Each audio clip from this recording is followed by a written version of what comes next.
আসসালামু আলাইকুম আপুরা, কি অবস্থা? সবাই কেমন আছেন? আলহামদুলিল্লাহ আমি ভালো আছি। আজকে একটি বেবি নকশি কাঁথা আর্ট করতেছি, সেটা টিউটোরিয়াল নিয়ে হাজির হলাম। তো প্রথমে একটি ফুল কোনা আঁকতেছি, তার উপরে আরেকটি আঁকতেছি। এই ডিজাইনটি আপু কাস্টমাইজ ডিজাইন অর্ডার করেছিল। এই ডিজাইনটি ফার্স্ট করেছিল তাসিফা তাসমি আপু। এখান থেকে আমরা কাস্টমাইজ অর্ডার নিয়ে থাকি, কাস্টমার যেটাতে সেটাই।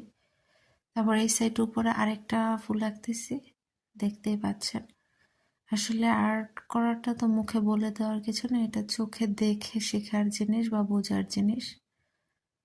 তো যেমনটা দিয়েছিল তেমনটাই করার চেষ্টা করেছি।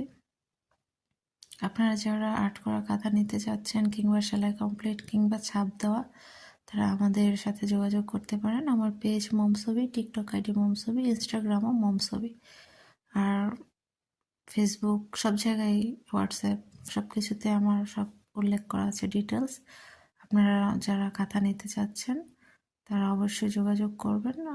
খুব ভালো প্রোডাক্ট দিব, কাপড় এবং সেলাই ফিনিশিং এভরিথিং খুবই ভালো হবে, 100% গ্যারান্টি। আর একটা কথা, যারা কাঁথা নিতে চাচ্ছেন তারা 10-15 দিন সময় নিয়ে কাঁথাটা অর্ডার করবেন, আর আর্টের ক্ষেত্রে 10 দিন। ধন্যবাদ।